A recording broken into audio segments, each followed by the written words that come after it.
Did you know that one of the simplest symbols in the history of esotericism, a single point inside a circle, has been read as a map of the sun, the soul, divine consciousness, sacred kingship, magical protection, and even what some occult writers called the hidden sign of the Illuminati?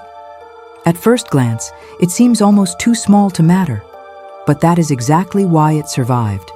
The deepest symbols are often the ones that look harmless, almost invisible, until someone shows you how much is concealed inside them. And once you see what the point and the circle are really saying, you begin to understand why certain initiatory authors treated this image not as decoration, but as a key. Before going deeper, one distinction matters. Historically, the Bavarian Illuminati, founded by Adam Weishaupt in 1776, were a real Enlightenment-era secret society with political, philosophical, and anti-clerical dimensions. But when later occult authors speak about the Illuminati, they are not always referring only to that historical order. Very often they mean something broader. They mean the illuminated ones, the bearers of inner light, the hidden current of initiates who claim access to a knowledge behind appearances. That difference is essential, because the point within the circle is not best understood as a proven official emblem of Weishaupt's order. It is better understood as an esoteric symbol that later writers used to express the idea of illumination itself. And in my opinion, that is far more interesting than the shallow conspiracy version, because it moves the discussion from politics into metaphysics. If we go back to the oldest layers of sacred symbolism, the logic of the sign becomes clear. The circle is one of humanity's most universal forms. It suggests totality, heaven, enclosure, recurrence, wholeness, the cycle of time, and the vault of the cosmos. The point is different. The point is origin. It has no length, no width, no visible structure, and yet from it, everything begins. In sacred geometry, the point is the seed before extension. In metaphysics, it becomes the first principle, the one, the hidden source. When the point appears inside the circle, the symbol begins to say something enormous in a completely silent way. The center is present within the whole. The origin remains inside manifestation, and the unmoving source stands at the heart of movement. This is why the sign became so powerful across traditions. In classical astrology, the point within the circle is the glyph of the sun. That alone tells you a lot. The sun is not only a star in symbolic language, it is the visible image of centrality. It gives light without borrowing light. It radiates, orders, nourishes, and reveals. In alchemy, the same sign is tied to gold, the metal of incorruptibility, perfection, and realized essence. So from early on, this tiny image is already saying that the true center is luminous, sovereign, and life-giving. It is not merely a mark. It is a diagram of presence. Agrippa and other Renaissance occult thinkers worked within a world where celestial symbols were never just astronomical shorthand. They were expressions of qualities, powers, principles, and correspondences. The solar sign meant more than the physical sun. It meant the central fire of consciousness. And this is where the philosophy behind the symbol becomes even deeper. In the Neoplatonic tradition, especially in thinkers like Plotinus, all multiplicity flows outward from unity. The one is beyond form, yet everything depends on it. The point can be seen as an image of that unity, indivisible, prior to extension, and simple beyond complexity. The circle then becomes the first field of emanation, the order of manifested existence spreading around its source. From this perspective, the symbol is almost a visual theology. It tells us that existence is not random. It unfolds from a center. The center does not disappear when the world appears. It remains, hidden in plain sight, silently sustaining the circumference. That is why so many initiatory traditions became fascinated by the difference between center and periphery. The periphery is where motion is greatest. It is where distraction, fragmentation, Instability and multiplicity dominate. The center is stillness. The center is identity before confusion. The center is the place from which order can be restored. When an initiate, a mystic, or even a serious meditator speaks of returning to the center, this is not poetic language alone. It is a practical description of an inner operation. The scattered mind lives on the circumference, pulled in every direction by reactions, fears, desires, and noise. The disciplined consciousness begins to recollect itself into the point. When I first understood that, the symbol stopped being abstract for me. It felt less like a piece of old occult art and more like a diagnosis of modern life. This is also why the symbol resonates so strongly with pagan and pre-modern sacred structures. Across ancient traditions, what mattered most was not merely space, but centered space. A temple is not sacred just because it is enclosed. It is sacred because it organizes the world around a center.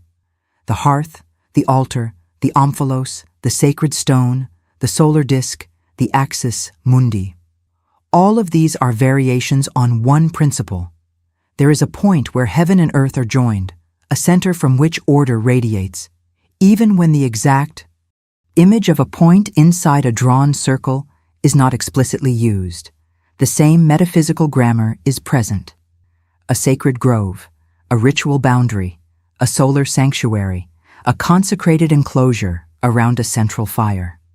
These all express the intuition that the divine meets the world through centered manifestation.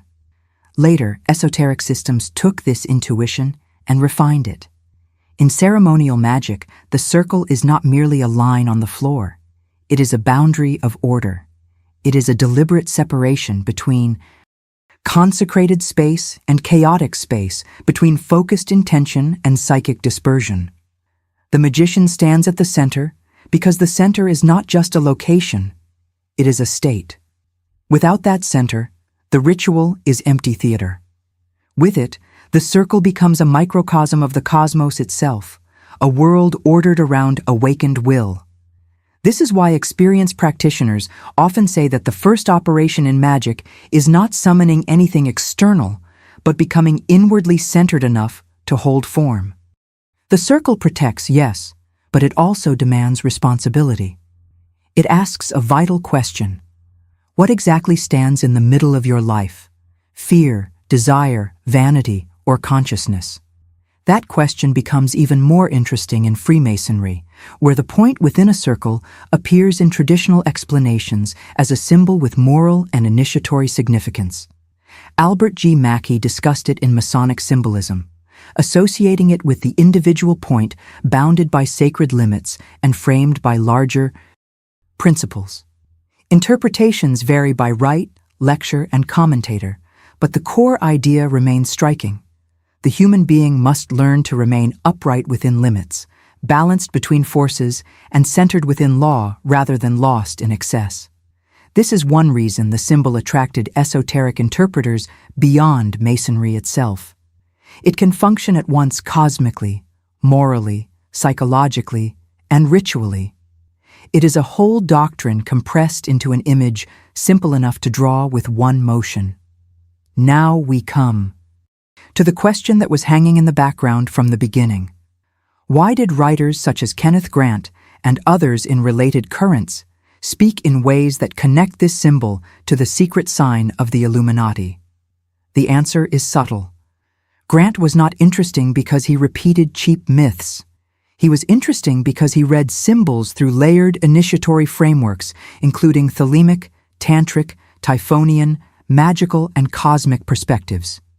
In the Thelemic universe inherited from Aleister Crowley, one of the most revealing formulae is the polarity between Hadit and Nuit. Hadit is described as the infinitely contracted point, the secret center, the flame in the core of every star. Nuit is the infinite expansion, the circumference without limit, the total field of manifestation. Once you know that, the symbolism becomes almost impossible to miss. The point and the circle are no longer just a solar glyph. They become a metaphysical formula of consciousness within infinity. center within totality, and hidden fire within limitless space. This is one of the deepest reasons the symbol could be described as Illuminati in an esoteric sense. Not because a political cabal stamped it on official documents, but because it represents illumination itself.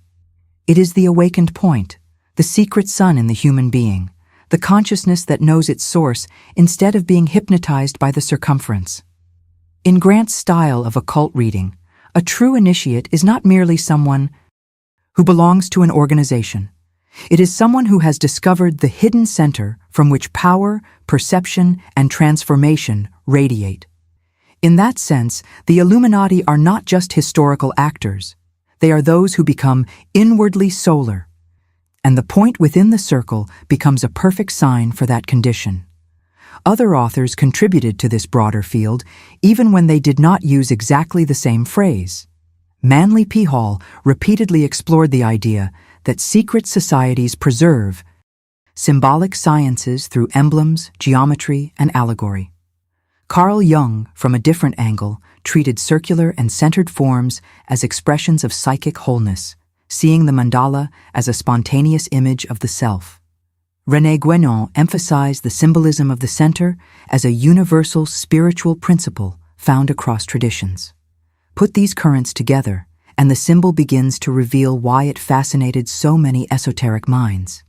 It is universal enough to be primordial, technical enough to be initiatory, and direct enough to be lived. And yes, it can be lived. In practical occultism, the point and the circle become a discipline. The circle is the field of life. It includes relationships, obligations, emotions, the body, time, society, and fate. The point is the principle that must not be lost inside that field. Some practitioners meditate on a central point to gather attention and stop psychic leakage. Some visualize a circle around themselves before ritual work, not as fantasy, but as an act of ordering consciousness.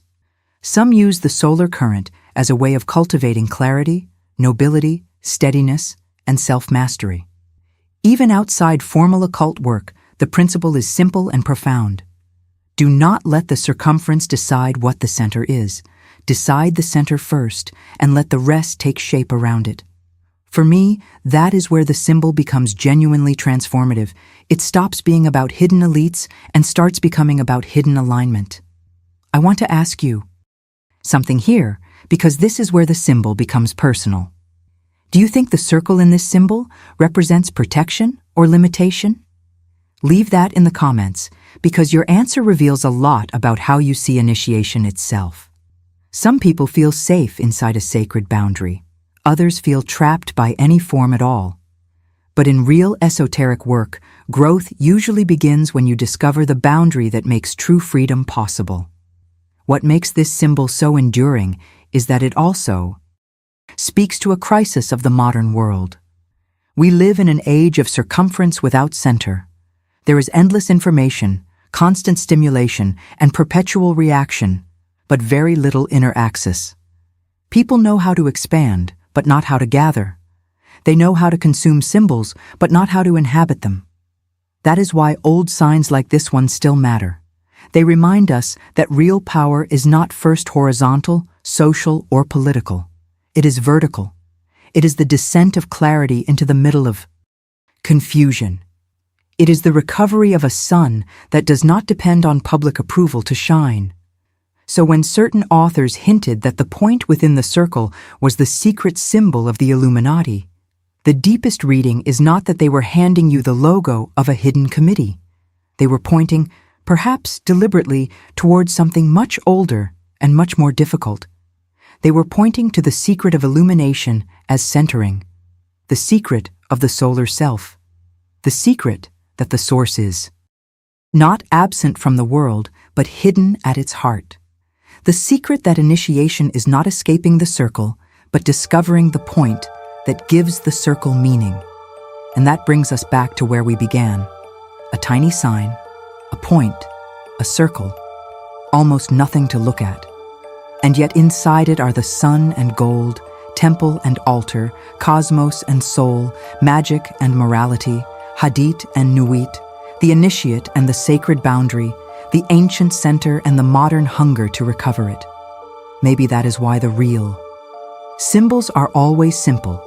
They are simple because they are architectural. They hold entire worlds together. So tell me in the comments, do you think the modern world has pushed people away from their center? Or can symbols like this still help someone recover it? Because in my opinion, that is the real question hidden inside all of this. Not whether a secret society used a mark, but whether you can recognize the difference between living from the center and being ruled by the circumference. And once you see that difference, you never really look at the point within the circle the same way again.